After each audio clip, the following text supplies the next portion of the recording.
I don't make plan Bs. I don't make alternate plans because I intend to get what I want. I get what I want, so why would I make a plan B? Just doesn't make sense to me. I don't like preaching to people about my faith and the way I train myself to do things now that I understand how I can get what it is that I want. I'll try to bring somebody in. I'll try to let them know the things that I do. But if they see me as like a higher being and they see me as somebody, oh, you can get it done. And they don't think that they have faith, that kind of, I don't know. It's just really annoying when I try to uplift people and they constantly just doubt themselves or doubt that they can get it done. So, like I said, I don't preach to people. Like, right now I'm making this video because I feel as though I'm going to be talking to somebody that wants to hear it. But preaching to people, no bueno. My whole move to Florida, I don't see it as a big deal. Like, I moved to Florida. I don't see why some people are just like, oh my God, I don't believe you did that. Because for me, it was nothing for me to start over. All I needed to do was ensure that I had a job down here. I want to tell people, like, if you're thinking about relocating at this point, I know I've been seeing it on my Facebook, a few people talking about relocating, and I want to give a shout out to, let me see what Mamacita's name is. I know it's like Miss Kool-Aid Red or something like that. Pardon me 1 second while I find who this is. Where is she? Where you at, girl? I can't find her now. Here we go. Yeah, I was right. Miss Kool-Aid Red. I definitely want to give a big shout out to her. I had no problem answering your questions. Like I said, I'm this damn thing. I'm open with a lot of the things that I'm going through, and I feel like me sharing it can help someone else that's possibly going through the same thing. So hopefully the questions and the answers that I gave you was helpful in some type of way. If you guys are thinking about like relocating, what is there to stop you? Like me, I don't have any kids. There's just Siler, but he's back in Philly for now. Like I don't have any kids, so I don't have that to tie me down. Luckily, I don't. A lot of people might have kids and just a lot of things that you need to consider. But at the same time, do not let that be the reason why you don't relocate and do what it is that you want to do. There's no reason for that. There is no reason for you not getting everything together that you want to, that you need to tie up in one state and move to another state or halfway across the world if that's what you want to do. Worst come to worst case scenario, you can go back. Some people are like, what am I going to go back to? Why are you not going to leave? I am blessed that I know the secret and I believe in the secret. And I have like friends that I told you guys before, I ordered like 7 books. I don't have not one copy left because all my books I gave away because I want to see people do better. Like I'm doing great. I'm doing wonderful. Like I'm doing great. And I want to see other people do just as well as I am.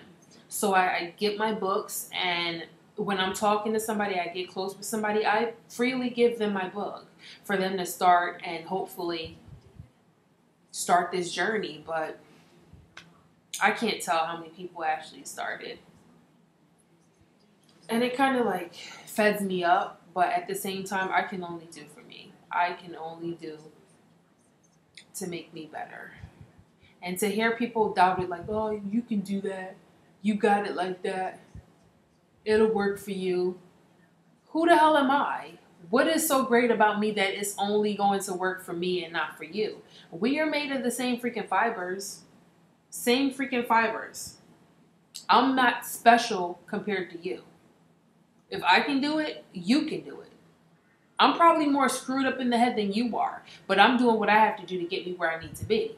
And like I said, I don't do plan Bs. Plan Bs are not for me because I'm going to get what I want. Sometimes you have to be a little bit direct like that. You have to be a little bit conceited if you might. But I'm going to get what I want by any means necessary. And by any means necessary means I'm going to write it down. It's going to happen. With my apartment, just to give you guys a little bit of background on that, when I was going through so much, I mean, I even have a video the day that the final inspection was done, and I was bawling my eyes out and I was crying because the inspection, it just seemed like everything went downhill. Like I was crying because the landlord just like lied and lied and lied. I'm just gonna go through everything that I'm going through because I know it's for work. So I'm just so tired. Oh my God, I'm tired. What I hate the most is when people lie. When people fucking lie to make themselves look better. That pisses me off. Pisses me off. And I felt there and then, I felt like everything that I was doing prior to where I was at that point was just for nothing. Because all he did was lie. She signed off on everything. And it felt like he was going to win. He was going to win because he told them not what they wanted to hear, but what they needed to hear for them to sign off on the work. So I cried and cried and cried. When I was in Barbados for the funeral when my father, my biological father, died. It wasn't a good trip because I was going through so much back in Philly. I had all this stuff with the landlord going on, and he was going into my apartment when I wasn't there. Even though I told him like, look, I'm still here. I'm still at the apartment. You don't need to go in. It was just so much going on that I couldn't even enjoy. Not that I was in Barbados to like have a good time, and you know, I was there to bury my biological father. Or they shall rest on their living ones. Amen. Rest in peace. But they can't age, baby, man. That's all. Go see him, man, before you get home, man. At the same time, I was there for 2 weeks, so I couldn't even like really enjoy anything. Friends, family, nothing. Like I was ready to cut my trip. I just needed to just get all this over with. Like, I'm just normal. When I tell you guys, like, I am just normal. Damn it! Would you stop it? I'm tired. I'm just a normal person, but I plan to do extraordinary things with my life. I'm going to get what I want, and nothing is going to stop me from getting what I want. And I tell you,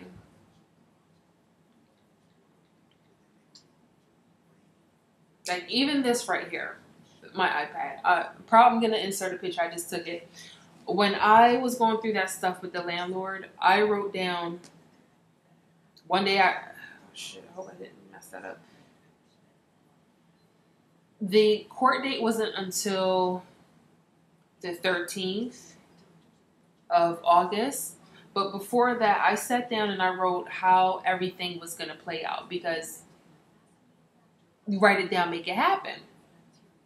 So this one I wrote, I won the case. The judge saw right through him and all his lies. She saw he was trying to take advantage of me and put an end to it. That I wrote on July 23rd. So shortly before the court case came around, I wrote another one, but I went into much more detail because I needed to write this down to make me feel okay. This court date is coming up. You have this binder right here has all my information, like everything. Like it's my lease on the front page. I have the violations from LNI, like City of Philadelphia.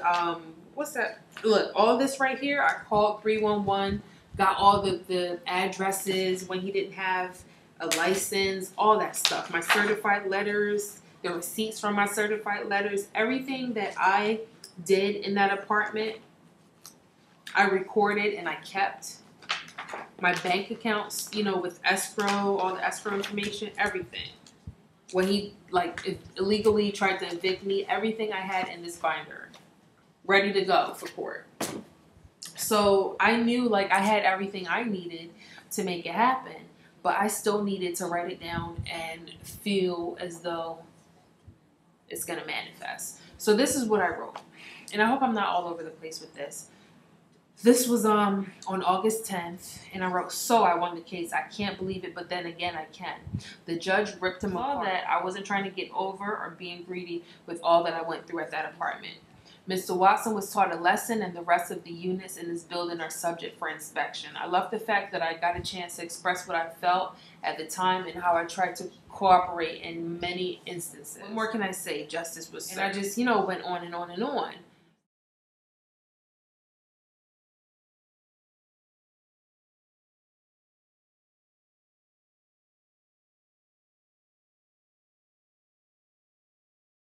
But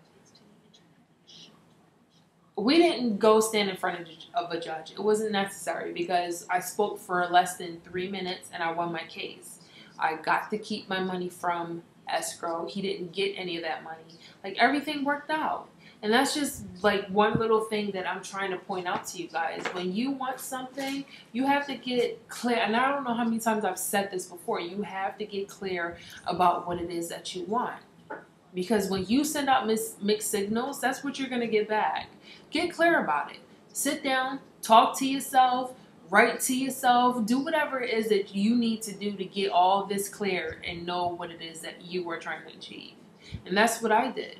That's what I'm going to keep doing because, like I said, I do not have a plan B. I do not believe in plan Bs. I'm just going to get what I want straight off the bat. That's it.